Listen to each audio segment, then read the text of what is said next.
मैं अगर कहीं अपनी टीम पे भी गुस्सा हो जाऊँगा, वो उसको वहाँ मेकअप में आवाज़ आ जाएगी, तो वहाँ से आ जाएगी कि बोले भाई ऐसे मैं काम नहीं कर सकती, मुझे ना प्रेशर फ़ील होता है, मैं चली जाऊँगी। अच्छा हाँ, अच्छा, ये गुस्से भी होते हैं? आप गुस्से में गुस्से भी होते हैं? पहले तो ये मेरी बात मुझे नहीं, मुझे 100 दिन में कोई 2 दिन आता है गुस्सा, अच्छा, लेकिन बहुत मुझे गुस्सा आता है बड़ा लंबा आता है। अच्छा, लंबा। वो जल्दी जाता नहीं है। फिर क्या कहा उसने कि मैं काम नहीं करूँगी ऐसे? मतलब वो एक मजाक में वो कहती है कि आपने चीखना नहीं है, मुझसे ना चीखने में नहीं होता है काम। तो हानिया जिस दिन सेट पे होती है उस दिन मज़ा आता है, कुछ ना कुछ इसकी एक्टिविटी लगी होती है। कोई एक एक्टिविटी बता दें, फिर हम हानिया आमिर को डिस्कस करते हैं जो आपको याद हो। कभी मैं कभी तुम मैं तो इतना आदी हो गया हूँ कि अब उसकी एक्टिविटीज़ याद भी नहीं होती हैं कि कोई स्पेशली उसने कुछ अलग से किया हो तो मैं आपको सुनाऊँ। कुछ ना कुछ होता रहता है, वो बोलती रहती है, रूटीन है वो उसका। ऑलवेज हैप्पी माशाल्लाह। नादिया, हानिया आमिर, शर्जीना। हाय शर्जीना इस दफ़ा इतना बुरा रोई है ना। एक तो उसकी कन्फ्रंटेशन, जिस तरह उसने कन्फ्रंट किया मुस्तफ़ा को, बहुत ज़बरदस्त था। अच्छा, बैंगन का मसला नहीं था।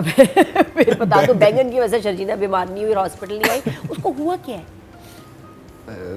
क्यों गई? देखें, ब्लड प्रेशर? ये अब एपिसोड में देखेंगे ब्लड ना। प्रेशर इस दफ़ा 2 लोगों को हाई ब्लड प्रेशर है, दोनों के देखिए No, कितना she's मसला having a हुआ है। miscarriage. जब पत्तों का भी उसमें हाई ब्लड प्रेशर, इसमें भी इसको ब्लड प्रेशर का डॉक्टर ने कहा था कि She's आपका had हाई children. है। I don't have children. I'm telling you, she's having a miscarriage. अल्लाह खैर करे। मिसकैरेज में No, he's not going to tell you. I'm telling you. ले. And maybe not. Maybe I not. hope not. Maybe I she'll be hope bed not. rest. But I have a feeling it's going to be. Meaning she might not lose. नहीं, मुझे तो उसका जो रोना और बहुत ज़्यादा रोना और परेशान होना, अब जहाँ नहीं भी डायलॉग्स हैं, हर एक्सप्रेशंस आर अमेजिंग। इस एपिसोड में बड़ा फोकस था, उसने अपनी तन्हाई दिखाई है, अपनी बेबसी दिखाई है। और जब वो हॉस्पिटल गई है और वापस आई है, ठीक है, और वो लड़ना नहीं चाहती। सबसे प्यारी बात शर्जीना कि लड़ना नहीं फजूल चाहती जब तक उसकी बस ना हो जाए, और वो अवॉइड कर रही है। हाँ, मेरी गलती है, मेरे बच्चे का मसला है, हम लोगों की गलती है, आई एम सॉरी। जब उसको वो हॉस्पिटल नहीं लेके गया, और वो जिस तरह वो नोट्स लगा रही है, मैंने आगे प्रोमो में देखा, फिर वो नोट्स पढ़ेगा मुस्तफ़ा। उसके तो टाइम ही नहीं कि वो नोट्स उसके पढ़े, तो सारी कम्युनिकेशन देखा, नोट्स से हो रही है। बता वो लगा के जाती है, वो लगा के जाती है, वो पढ़ ही नहीं रहा। No, but she's no. This has happened in the episode. या तो this is happening now. Happened, it's happened. तो उसने लगाए हैं जो वो नोट्स, मुझे इतना दुख हो रहा है कि वो उसने पढ़ा ही नहीं। Numbers. But it's just beautiful, she is a 10। सबको सुनाना है। मुझे लगता है कि अब रुबाब ने ठीक ठाक एक्सपोज करना है अदील को। अदील की आ गई है शामत, उसका आ गया एंड, उसको नहीं पता। और नताशा का जो इयरिंग जिस तरह से मिला है, अब उसने खुद गिराया था या गिर गया था पता नहीं, मासूमा होती तो गिरा के आती। लेकिन बहरहाल उसका इयरिंग मिल गया है, तो वो तो, और मुझे उसकी वो लाइन इतनी उस पर दुख हुआ कि यार पैसों का फ्रॉड होता मैं माफ़ कर देती। तो इसका मतलब उसने छोड़ना नहीं था अदील को। ये इयरिंग वो वजह बनी है कि उसने कहा अब तो नहीं, मैंने बस इनफिडेलिटी है, इसने चीट किया है, अब जो है ना ये मैं इसको एंड तक ही लेके जाऊंगी। और दुख की बात है कि माँ बाप भी वहाँ होंगे, वो भी विटनेस करेंगे, उनको भी इनविटेशन आया है। तो वो एक मेरे लिए बहुत, मतलब दोनों ट्रैक्स के इस वक्त आप सोचिए कि वहाँ पहुँच गया कि हमें दोनों का एक इंतज़ार है, अब क्या होगा, अब क्या होना है इनके साथ। तो एक ये इस तरफ, और दूसरी तरफ बेचारी शर्जीना हॉस्पिटल पहुंच गई, शी इज़ नॉट वेल। और वो जो सीन था आपने जो बनाया है, जिसमें जो मेरा बड़ा फेवरेट है, उसमें मैं रोई भी हूँ, कि पूरा घर है और उसमें शर्जीना की रोने की आवाज़ गूंज रही। वो घर जिसमें कुछ नहीं था, वहाँ फर्नीचर भी है, बड़ा प्यारा वॉलपेपर आ गया, खूबसूरत सा, लेकिन उसमें शर्जीना अकेली ऐसे रो रही है, मुस्तफ़ा इज़ नॉट देयर। तो बड़ा पेनफुल था इसको देखना, बट दोनों एपिसोड्स में बड़ा इम्पैक्ट और बहुत मज़े के थे। एज टॉक्सिक कुछ ना कुछ कंटेंट जिससे आग लग जाती है, और मैंने बड़े ड्रामों में देखा, बड़े राइटर्स में देखा, दुख हुआ। इस पूरे सीरियल में एक लाइन नहीं थी, and I am very honest, मैं तो बोल देती हूँ स्ट्रेट फॉरवर्ड, आपको पता है कि यार ये लाइन का क्या मतलब है। ढूंढ लें, मजाल एक ऐसी लाइन मिल जाए जिससे आपको दुख हो, जो ऑफेंसिव हो, जिसमें हो कि यार ये नहीं कहना चाहिए था। इवन ड्रामेटिक लाइसेंस के लिए भी, जिस तरह नूरजहां में कुछ लाइन थी, तकलीफ तो हुई ना, लेकिन उसका लॉजिक था। बट ठीक है जी, बेटी क्यों, अगर बेटी पैदा हुई तो सर झुक जाएगा, इसमें ऐसा कहीं नहीं है। कि इवन के कोई जो बुरे कैरेक्टर्स भी है, कुछ ऐसा नहीं बोल रहे कि आपको आग लगे, आग लगने वाली कहीं भी एक भी लाइन ऐसी नहीं थी, ना ज़दपत्तों के मन में, ना इसमें। तो इट इज़ पॉसिबल, अच्छे लिखने वाले हों तो ऐसा स्क्रिप्ट लिख सकते हैं। And coming back to these episodes, आग लगी है लेकिन वो डिफरेंट तरह की लगी है, कि बड़ी दुख वाली लाइन्स थी। मुस्तफ़ा का ऐसा कहना, अब उसका लॉजिक भी है कि वो बच्चे को देखो ना, हम फैमिली प्लानिंग की जब बात कर रहे हैं तो वो उसका टाइम नहीं है, उसको कह रहा है प्लान करना चाहिए था, माँ तुम अकेली नहीं बन रही, मैं भी बाप बन रहा हूँ। और जब उसको तब के कहती है कि ना तुम्हें नहीं चाहिए बच्चा, कह दो हाँ नहीं चाहिए बच्चा, दैट वाज सो पेनफुल। मुझे लगा जैसे मुझे किसी ने केक मारी पेट में, ऐसे आपको हिट करता है वो जुमला, बिकॉज किसी भी औरत के लिए सुनना अपने हस्बैंड से कि मुझे बच्चा नहीं चाहिए, वेरी पेनफुल। तो उसने कह दिया, वो ऐसी ऐसी चीज़ें बोल रहा है जिससे शदीद तकलीफ हो रही है, लोग नाराज़ भी है मुस्तफ़ा से, शुजीना से भी कुछ लोग नाराज़ हैं, पता है कि इसको क्या हो गया है, ये समझ क्यों नहीं रही उसकी सिचुएशन। लेकिन इस दफ़ा मुझे मुस्तफ़ा से ये इख्तलाफ था राइटिंग में, इख्तलाफ भी नहीं, बस एज ए कैरेक्टर उसको टेक्स्ट तो कर दो यार, मना, वो कह रही है बना लो, बना ही नहीं रहा, फ़ोन नहीं कर रहा, फारिग भी बैठा है तो बात नहीं कर रहा, ये क्या हुआ, इतना गैप कैसे आ गया। मुझे उसमें नादिया जो एक चीज़ इंटरेस्टिंग थी ना, कुछ लोग वेट करते हैं कि हम जब किसी को मनाएंगे तो हमारे पास ये चीज़ होनी चाहिए, तो एक ज़्यादा, जैसे वो कहता है कि जब मुझे यहाँ से इतने पैसे मिलेंगे, मेरी डील डन हो जाएगी, मैं फिर उसे मनाऊंगा ताकि वो खुशी ज़्यादा हो। आपका क्या ख्याल है? देखें, बाज़ दफ़ा अच्छी चीज़ ये है कि जो हानिया से काफ़ी ख़वातीन ने रिलेट किया, मुस्तफ़ा फ़हाद से भी काफ़ी लोगों ने रिलेट किया, तो इसमें हम लोगों के साथ ऐसा होता है जेंट्स के साथ कि बाज़ दफ़ा वो इतना काम में बिज़ी हो जाते हैं, इतना काम में बिज़ी हो जाते हैं कि वो जो ख़वातीन की बहुत छोटी छोटी चीज़ें होती हैं, जैसे आपने कहा कि एक छोटा सा टेक्स्ट हो जाता, वो उस वक्त उसको मुस्तफ़ा को शायद ना ख्याल हुआ हो। शायद मैंने इसलिए कहा कि देखें, ये ना फ़कत ने बहुत अच्छा लिखा है कि किसी को वाइट नहीं दिखाया, किसी को ब्लैक नहीं दिखाया, और एक्चुअली हम लोग सब ग्रे शेड के और दोनों की जगह ठीक भी है, हाँ, बस कम्युनिकेट सही नहीं कर रहे। लेकिन ऐसे ही है, कुछ चीज़ें मिस हुई हैं, दोनों से मिस हुई हैं।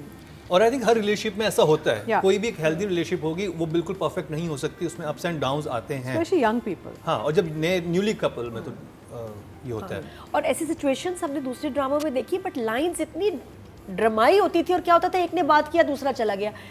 कमाल यहाँ ये कि एक जाता है दूसरा उसके पीछे आके पकड़ता है, यार मेरी बात फिनिश करने दो। दोनों की लैंग्वेज इतनी सिंपल है कि लगता है मैं बोल रही हूँ, ये मेरी मुंह की ज़बान है, मेरे अल्फाज हैं, बनाए हुए नहीं है, कहीं भी ड्रामा इस तरह से फ़लसफ़ा नहीं है। नहीं, आप बिल्कुल सही, सो सिंपल कि समझ आता है कि यार सही सही तप्पे में। इसमें सही इंटरेस्टिंग बात ये थी कि जब हानिया आके बोलती है ना, और जब पहला जवाब देता है कि नहीं चाहिए, तो मैंने कहा इसे कितनी बड़ी बात बोल दी है, लेकिन उसके बाद जब डिस्कशन आगे चलता है और वो अपना जवाब देता है ना, तो फिर आप कहते हो ये भी ठीक कह रहा है।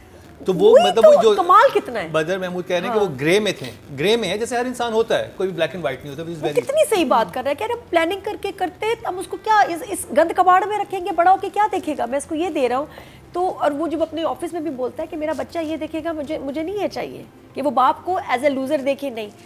और वो जो उसका सीन था वो तो खैर हम आपके ऊपर आएंगे तो बात करेंगे, बट फिर उसके बाद हानिया का ये कहना कि अगर उसने इस मुस्तफ़ा ने बड़े होकर तुम्हारे जैसे ही बनना है तो अच्छा है पैदा ना हो।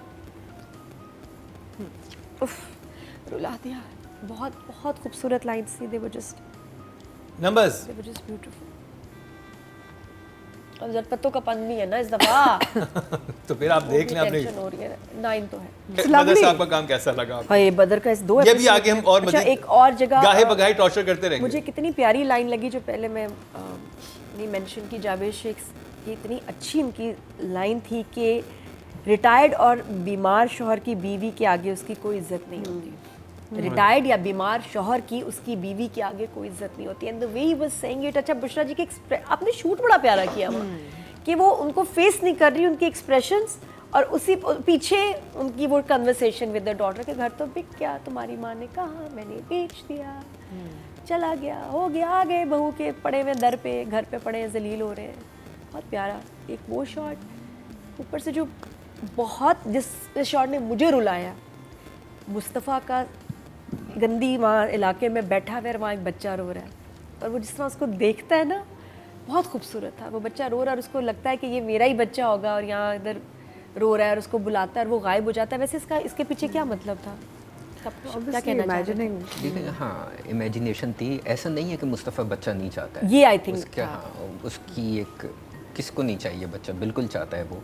और मुस्तफ़ा का मसला ये है कि जो उसने अपनी ज़िंदगी में सब सहा है कि एक रिजेक्शन मिली अपनी फैमिली के एंड से, फिर उसको ये समझ आ गया कि पैसा ही सब कुछ है, तो वो ये चाहता है कि बेटा ऐसा ना हो, औलाद ये सब चीज़ें फेस ना करे। डेफिनेटली वो बच्चा चाहता है, वो उसकी इमेजिनेशन है। बहुत बहुत बहुत वो खूबसूरत। बड़ा स्ट्रॉन्ग मैसेज है, वो उसके एक बाप किस चीज़ से गुजरता है उसमें उस वक्त। फहद के एक्सप्रेशंस खत्म, जो उसकी आंखों में था ना, एक मतलब आपको क्लियर हो जाता है कि ये बच्चों के अगेंस्ट नहीं है या इसको करने नहीं है, ये वो he wants the best for his child. और उसको नज़र भी वो बच्चा आ रहा है, और वो बस, और उस जगह आपने जिस तरह शूट किया है ना कि सड़क पे बैठा हुआ है और वो वहाँ बच्चा है और वो सोच रहा है यार मैं इसको दूंगा क्या आगे।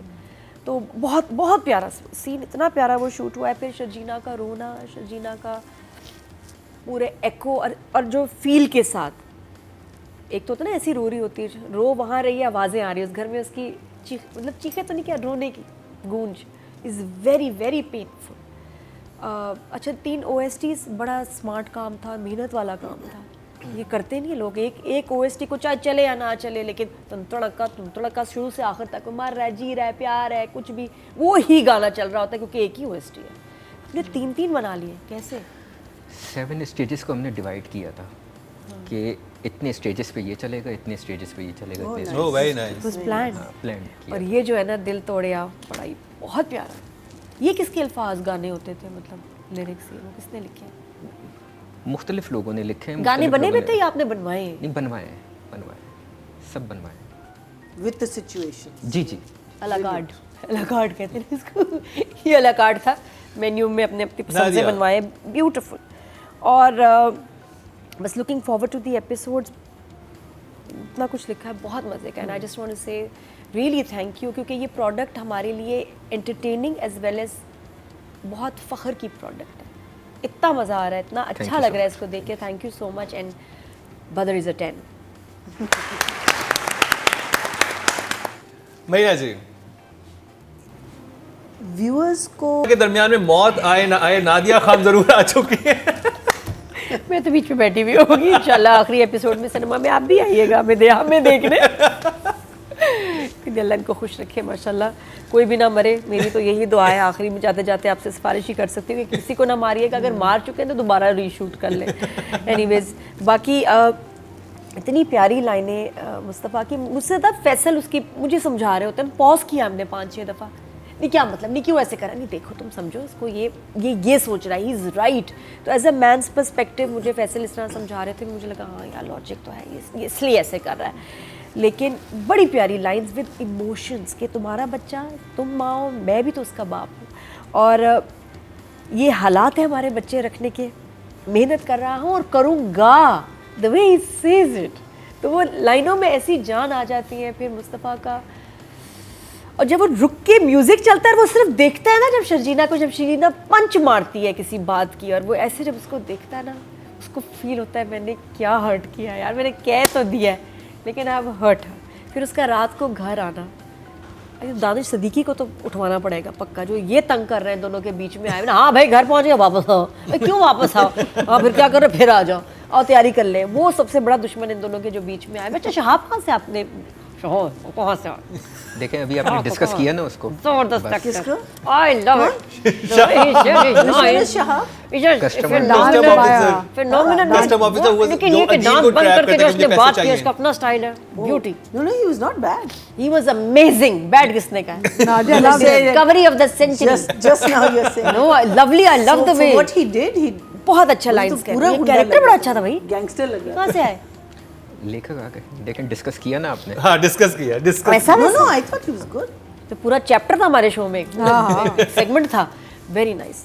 तो हम कहा क्या So कह रहे थे? sarcastic. फहद मुस्तफा। फहद पे वापस आते हैं, और फहद का वो वाकई जो एक्सप्रेशन, म्यूट सीन है जब वो बच्चे को देख रहा है, जो उसमें उसने उसकी आंखें जो रोता भी नहीं और आंखें भरी हुई होती है ना, जिस तरह, ख़त्म। बहुत प्यारा, बहुत प्यारा। ऐसा